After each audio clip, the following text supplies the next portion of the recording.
खुदावंद यीशु मसीह की अजीम बाबरकत और जलाली नाम में तमाम बहनों और भाइयों की सलामती हो। खुदावंद आपको बरकत दे। और मेरा ईमान है आज शाम जब हम खुदावंद की हजूरी में मौजूद हैं तो खुदावंद ने हम सबों को ज़रूर ही बरकत दी है। आइए अपनी रहनुमाई के लिए खुदा के कलाम की तलावत करें। आज हम देखेंगे अय्यूब उसका पहला बाप और उसकी 21वीं आयत। अय्यूब यहाँ पर कहता है, और अय्यूब ने कहा, नंगा मैं अपनी माँ के पेट से निकला और नंगा ही वापस जाऊंगा। खुदावंद ने दिया, खुदावंद ने लिया, खुदावंद का नाम मुबारक हो।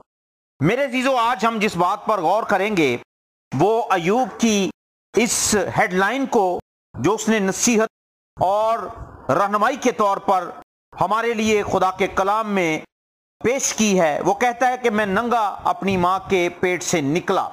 इंसान की हैसियत क्या है मेरे अजीजों, आप जान सकते हैं कि इंसान किस कदर हकीर है, किस कदर इंसान जो है वो बेबस है कि नंगा वो अपनी माँ के पेट से निकलता है और इस जहान फानी से भी जब वो कूच करता है तो वो नंगा ही वापस लौट जाता है। लेकिन इस सफर के दौरान जब वो पैदा होता है और फिर जब उसका इंतकाल होता है, जब वो वफात पाता है, इस पीरियड के अंदर उस शख्स की तगोदो क्या रहती है और वो किस तरह से मुसीबतों के, दुखों के पहाड़ तमीर करता, झेलता और किस तरह से अपने बैरियर को और ज्यादा ऊपर करता है जिन पर से उनको जरूर ही फलांग कर जाना है, इस पर गौर करेंगे। मेरे अजीजों, खुदा के बंदा ने फरमाया कि मैं नंगा अपनी माँ के पेट से निकला। उसने तस्लीम कर लिया कि मैं किसी भी औकात का मालिक नहीं, मैं बेबस हूं और मैं, मेरे अजीजों, जो कुछ भी इस जमीन पर करता हूं मेरी कोई वैल्यू नहीं, मेरी कोई औकात नहीं। अगर मेरे पास बंगले हैं तो जनाब वो भी मेरे किसी काम के नहीं। अगर मेरे पास रुपया पैसा है तो वो भी मेरे किसी काम का नहीं। अगर मेरे पास मालो दौलत है तो वो भी मेरे किसी काम के नहीं। अगर मेरे पास औलाद है, बहुत से लोगों को औलाद का बड़ा फख्र होता है, जिन लोगों की औलाद नहीं होती ना वो फिर दूसरों को बड़े ताने देते हैं। अय्यूब कहता है जनाब कि मैं नंगा अपनी मां के पेट से निकला और नंगा ही वापस लौट कर जाऊंगा। उसे किसी चीज का मान नहीं, इस जमीन पर रहते हुए वो किसी चीज पर मान नहीं करता सिवाय खुदा की जात के। मेरे अजीजों, आज हम जिंदगी के सफर में जब दौड़ रहे हैं तो हमने अपनी दौड़ को किस कदर मुश्किल बना लिया है, इस पर भी गौर करेंगे। आप जानते हैं कि हन्ना जब बेऔलाद थी तो उसकी सौतन उसे ताने देती थी। आज भी बहुत से लोग औलाद की वजह से ना सही लेकिन जनाब लोगों को ताने जरूर देते हैं, किसी को किसी की गुर्बत का, किसी को किसी की कम इल्मी का, किसी को किसी की कम पढ़ाई का, किसी को किसी के कम खूबसूरत होने का, किसी को गरीब होने का और किसी को सांवला होने का, किसी को छोटे कद का होने का, वगैरह वगैरह। बहुत सी ऐसी बातें हैं जिनमें हम दूसरों को कुड़ाते और जलाते हैं।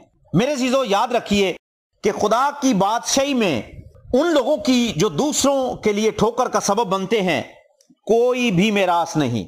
खुदा की बादशाही में वो लोग जो जिंदगी की दौड़ को मुश्किल बना लेते हैं वो भी मुश्किल से ही खुदा की बादशाही में दाखिल होंगे।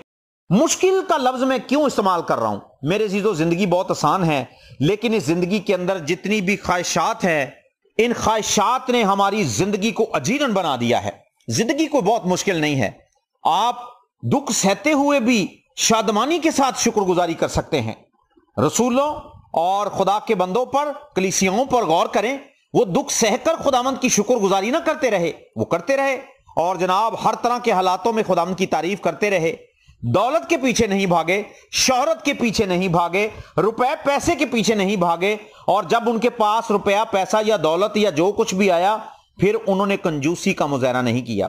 वो लालची नहीं बने क्योंकि वो जानते हैं कि लालची लोगों को जनाब कुत्तों के साथ तशबीह दी गई है, लालची लोगों को बुत परस्तों के साथ तशबीह दी गई है और जनाब उनको पता है कि अगर वो कंजूसी करेंगे तो खुदा की बरकत से महरूम रह जाएंगे। उन्हें इस बात का एहसास है कि हम भी नंगे मां की पेट से निकले हैं और हम भी इस जहान फानी से जब कूच करेंगे तो अपने हाथों को खाली लेकर जाएंगे, कुछ भी हमारे साथ ना जाएगा।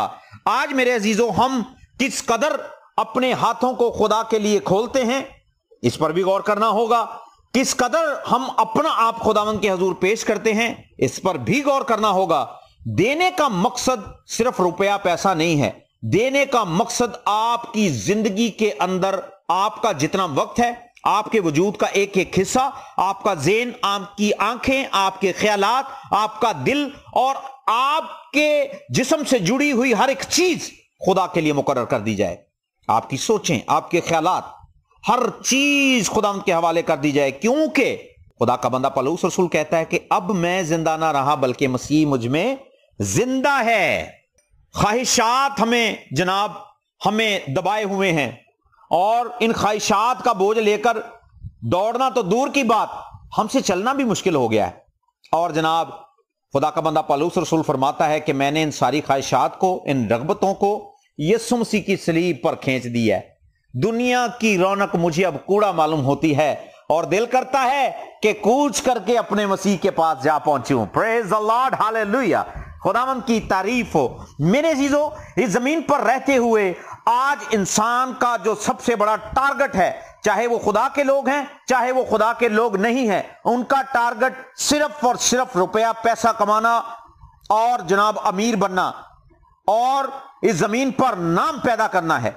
अगर हम इन ईमानदारों की फहरिस्त में हैं तो फिर हम इस जमीन पर अपना वक्त जाया कर रहे हैं। मेरे अजीजों, खुदा आपको जिंदगी की हर एक चीज वो प्रोवाइड करेगा जिसकी जरूरत इस जमीन पर हमें जिंदा रहने के लिए जरूरी है।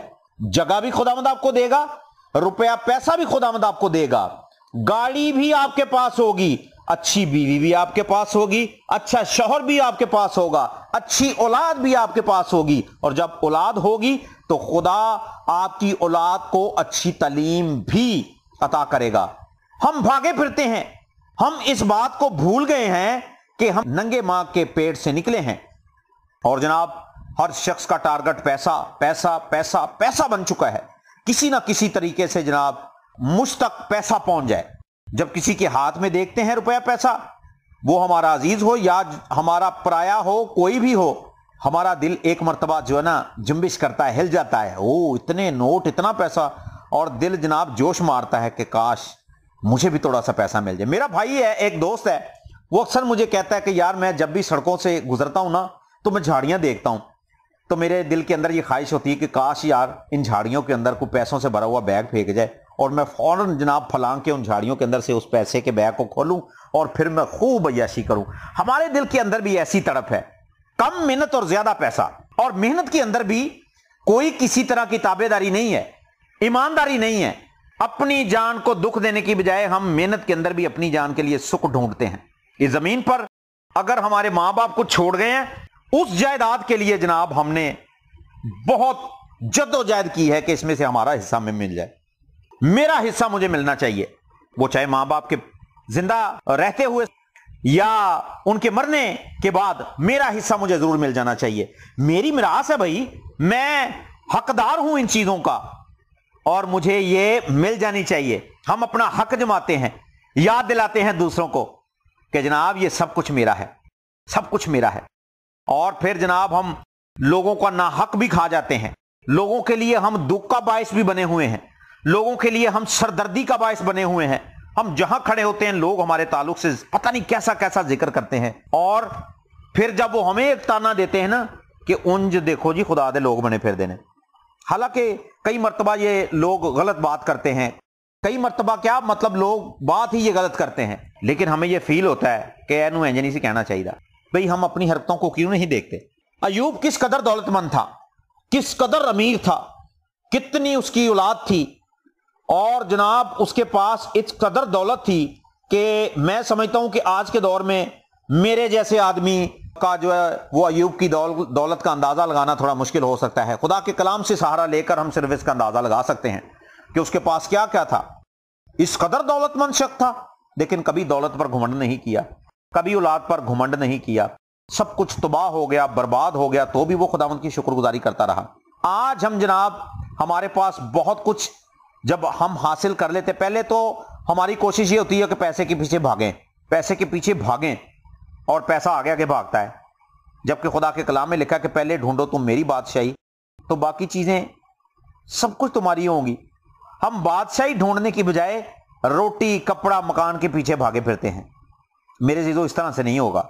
اس طرح سے ذرا مشکل میں آپ پڑھ سکتے ہیں، بھلے آپ کسی چیز کو حاصل ضرور کر لیں۔ خدا ان کے کلام میں لکھا ہے کہ جو چیز تو مجھ سے مانگتا ہے وہ میں تجھے عطا تو کر دوں گا، لیکن بدلے میں تیری جان کو سکھا ڈالوں گا۔ بھئی ایک چیز اگر آپ کو مفت مل رہی ہے، ایک چیز خدا نے آپ کے لیے رکھ چھوڑی ہے، تو ضرور اپنی جان کو خشک کر کے اس چیز کو آپ نے حاصل کرنا ہے۔ خدا کی بادشاہی کی تلاش کیجئے، خدا کے لوگوں میں منادی کیجئے، خداوند کے لوگوں کی ہیلپ کیجئے، خداوند کے لوگوں کو تسلی دیجئے، خدا کے لوگوں کے لیے اپنا وقت نکالیے، گھٹنے ٹیکیے، دعا کیجئے، شفاعت کیجئے۔ خدا کے کلام میں لکھا ہے تم نے مفت پایا اور مفت دو۔ اب بہت سے لوگ سمجھتے ہیں شاید یہ صرف خدا کے کلام کی بابت ہے۔ آپ کسی کو جب تسلی دیتے ہیں نا، اس تسلی کی عوض آپ کسی سے کوئی غرض نہ رکھیں۔ آپ کسی کے ساتھ کوئی نیکی کرتے ہیں نا، تو آپ اس نیکی کے ساتھ کوئی غرض نہ رکھیں کہ میں نے اس کے ساتھ بھلائی کی اور اس نے میرے ساتھ کیا کیا، وہ چھوڑیں اس بات کو، آپ کو کیا دینا ان باتوں سے؟ آپ تو خدا کے لوگ ہو، آپ کی یہ ڈیوٹی ہے۔ یہ مت کہیں کہ جناب میں نے اس کے ساتھ بھلائی کی اور جناب اس نے میرے ساتھ کیا کیا۔ اس کو شرم نہیں آتی، اس کو غیرت تھی، اور اب پتہ نہیں کیسے کیسے الفاظ ہم استعمال کر دیتے ہیں۔ مفت پایا مفت دو۔ آپ کو اطمینان خداوند کی طرف سے ملا، آپ اس اطمینان کو آگے ڈلیور کر دو۔ ہاللیلویہ۔ دکھیوں کو سہارا دو۔ دکھی چاہے کیسے لوگ بھی کیوں نہ ہو، چاہے وہ پرائے ہوں یا اپنے ہوں، آپ یہ جان لیں جو کچھ آپ کے پاس ہے اگر آپ نے اسے بانٹا نہیں تو آپ نے کام خراب کر دیا، آپ نے نافرمانی کر دی، آپ خدا کے حکم سے دور چلے گئے، آپ نے خدا کے حکم کی نافرمانی کر دی، غلط کام کیا آپ نے۔ تو غلط کام کا غلط نتیجہ ہوتا ہے اور اچھے کام کا اچھا نتیجہ ہوتا ہے۔ خدا کے کلام میں لکھا ہے کہ اگر کوئی نیکی کرنا جانتا ہے اور وہ نہیں کرتا تو اس کے لیے یہ غلط ہے، اس کے لیے یہ گناہ ہے۔ ہم ان باتوں کو کیوں ذہن میں نہیں رکھتے؟ اچھا، جب ہم دولت مند ہو جاتے ہیں، جب ہمارے پاس روپیہ پیسہ آ جاتا ہے نا، تو پھر ہم اس روپے پیسے پر بھی مان کرتے ہیں، اور پھر ہم بتاتے ہیں کہ ایسے پیسے نو جناب حاصل کرنے میں بڑی محنت کی تھی، بڑی محنت کی تھی۔ بھئی اگر خداوند کا فضل مجھ پر اور آپ پر نہ ہوتا تو کیا ہم یہ دولت حاصل کر پاتے؟ اب جب روپیہ پیسہ ہمارے پاس آ جاتا ہے تو ہم اس سے دوسروں میں بانٹنے کی بجائے یا دوسروں کی ہیلپ کرنے کی بجائے ہم جناب اس روپے پیسے کو عیاشی کا ذریعہ بنا لیتے ہیں، عیاشی کا ذریعہ بنا لیتے ہیں۔ شراب نوشی عام ہو جاتی ہے۔ جب دولت، ایک تو دولت جب ملتی نہیں اس کو حاصل کرنے کی پریشانی کا دکھ، جب دولت مل جاتی ہے تو پھر جناب گناہ کر کے ایک نیا دکھ ہم خریدتے ہیں، غلاظت کا دکھ، بدکاری کا دکھ، زناکاری کا دکھ، بے حیائی کا دکھ، فیشن کرنے کا دکھ۔ فیشن بہت ہے ہمارے لوگوں کے اندر۔ جناب ہم نے دیکھا کہ غیر اقوام کے لوگ سروں کو ڈھانپے پھرتے ہیں اور جناب حیادار لباس پہن رہے ہیں وغیرہ وغیرہ، لیکن آج ہمارے لوگ فیشن کی طرف ان کی بڑی توجہ ہے۔ فیشن کے چکر میں پڑھ کے جناب اس قدر ہم نے اپنے آپ کو بدصورت بنا لیا ہے کہ جناب ہم چاہتے ہیں کہ دنیا کے سب سے سپیریئر لوگ ہم ہوں، لیکن اس کام کو حاصل کرنے کے لیے جو تغدو ہم کرتے ہیں، جو تیاری ہم کرتے ہیں، ایک ڈریس کو جناب ہم سٹچ کروانے کے لیے اپنے ماں باپ کے ناک میں بھی دم کر دیتے ہیں اور ایکسٹرا روپیہ پیسہ بھی خرچ کرتے ہیں اور جناب اپنا وقت بھی ضائع کرتے ہیں۔ اگر انہی پیسوں کے اندر ہم ایک مناسب ڈریس لے لیں، مناسب اپنی ڈریسنگ کر لیں، تو میرا خیال ہے یہ ایک مسیحیت کی خاص علامت ہوگی۔ اگر نور ہی دنیا کے سامنے نہ چمکا تو پھر نور تو نہ ہوئے، پھر تو ہم تاریکی ہوئے نا۔ دنیا کی چیزوں کو حاصل کرنے کا دکھ ہی دکھ ہم نے اکٹھے کر رکھے ہیں، اور ہمارے سر پر اتنا زیادہ بوجھ ہو چکا ہے کہ ہم جناب ایک قدم اٹھانا بھی ہمارے لیے مشکل ہو چکا ہے۔ تو اس دنیا کی دوڑ میں ہم بیریئر کیسے کراس کریں گے؟ خدا کا بندہ ایوب کیا فرماتا ہے کہ میں ننگا ماں کے پیٹ سے نکلا، حقیر ہوں، اور جو کچھ میرے پاس ہے یہ سب کچھ یہیں رہ جانا ہے، سب کچھ یہیں رہ جانا ہے۔ لوگوں کے ساتھ جینے اور مرنے کی باتیں ہم نے ختم کر دی ہیں، لوگوں کے ساتھ تعلقات ختم کر دیے ہیں، لوگوں کے لیے جناب ہم نے رکاوٹیں کھڑی کر دی ہیں، لوگوں کے لیے ہم دکھ کا باعث بن گئے ہیں۔ کیا لے کر جائیں گے ہم اس زمین پر سے؟ میں نے ابھی جو بات بتائی کہ اپنے ماں باپ کی جائیداد کے حصے کے تو ہم بڑی جلدی وارث بن جاتے ہیں، اور جناب ہم اس میراث کے بارے میں نہیں سوچتے جسے ہم گوا رہے ہیں، جس پر ابلیس نے قبضہ کر رکھا ہے، اور جناب ہم اس میراث کے تعلق سے سوچنے کی زحمت بھی نہیں کرتے۔ کیوں؟ شاید ہمیں اس میراث کی ضرورت بھی نہیں ہے، یا شاید ہم اس میراث میں دلچسپی بھی نہیں لیتے, یا ہماری سوچ کا حصہ وہ میراث ہے ہی نہیں ہے. اگر میرے عزیزو آپ آسمان کی بادشاہی میں جانا چاہتے ہیں تو سب کچھ آپ کو چھوڑ کر جانا ہوگا. نہ دولت ساتھ لے کر جا سکتے ہیں, نہ شہرت ساتھ لے کر جا سکتے ہیں, نہ جناب آپ وہ بدکاری اور گناہ کی پنڈیں جو ہم نے باندھ کر اپنے کاندھوں کے ساتھ لٹکائی ہوئی ہیں, ہم نہیں جا سکتے. ہم نہیں جا سکتے اس طرح سے آسمان کی بادشاہی میں. میرے عزیزو یاد رکھیے, خدا کے بندہ کے پاس دولت اور شہرت کی کمی نہیں تھی, پھر ایک دم سے دکھوں نے اسے گھیر لیا, مصیبتوں نے اسے گھیر لیا اور اس کا سب کچھ برباد ہونے لگا. مال و دولت سب کچھ لٹ گیا, یہاں تک کہ اولاد بھی مر گئی. لیکن خدا کا بندہ کہتا ہے کہ تو نے دیا, تو نے لیا, تیرا نام مبارک ہو. اسے پتا ہے جو مہیا کرتا ہے وہ لینا بھی جانتا ہے, اور جو لینا جانتا ہے وہ دینا بھی جانتا ہے. اس کی اس شکر گزاری نے, اس کی اس تابعداری نے, آپ دیکھیں کہ اس خدا کو کسی مشکل میں نہیں ڈالا کہ خدا اب ایوب کے لیے کیا فیصلہ کرے. خدا نے ایوب کے لیے جو فیصلہ کیا کہ میں اب تجھے اس سے دگنا دوں گا. کتنا جی؟ دگنا. اور ہم صرف جناب کچرے کے ڈھیر پر کھڑے ہو کر کچرے کے اندر سے نکلی ہوئی چیزوں سے خوش ہو جاتے ہیں. جیسے جناب وہ کچرا اٹھانے والا جب کچرے کے اندر سے کچھ چیزیں نکالتا ہے نا, اس ردی سے بڑا خوش ہو جاتا ہے. اور میرے عزیزو, خدا نے آپ کے لیے اس زمین پر وہ چیزیں رکھ چھوڑی ہیں نا جو آنکھوں نے دیکھی, نہ کانوں نے سنی, اور جن کے تعلق سے کبھی ہم نے خیال بھی نہیں کیا ہوگا. ایسی چیزیں خداوند نے اپنے محبت کرنے والوں کے لیے رکھی ہوئی ہیں. سو یاد رکھیے کہ ہم نے خداوند کے لوگوں کی مدد کرنی ہے, ہم نے اپنے بہن بھائیوں کی مدد کرنی ہے, ہم نے غریبوں کی مدد کرنی ہے. اور میں نے بتایا کہ یہ ضروری نہیں کہ آپ روپے پیسے سے مدد کریں, آپ کسی کو حوصلہ دے کے اس کی مدد کر سکتے ہیں. آپ کسی کے پاس بیٹھ کر اس کو خدا کے کلام سے تسلی دے کر اس کی مدد کر سکتے ہیں. آپ دوسروں کو ان گناہوں سے نکالنے کی کوشش کریں جن میں وہ پھنس کر اپنی زندگی برباد کر رہے ہیں. آپ ان کی فکر کریں. آئیے میرے عزیزو, اپنی زندگی پر غور کریں اور خدا کے بندہ کے ساتھ ہم بھی مل کر کہیں کہ میں ننگا اپنی ماں کے پیٹ سے نکلا اور ننگا ہی واپس جاؤں گا. میں کچھ بھی ساتھ لے کر نہیں جاؤں گا, صرف میں جاؤں گا اور میرے اعمال نامے ہوں گے جو اس زمین پر رہ کر ہم نے کرنے ہیں. سو خداوند آپ کو برکت دے. God bless you all.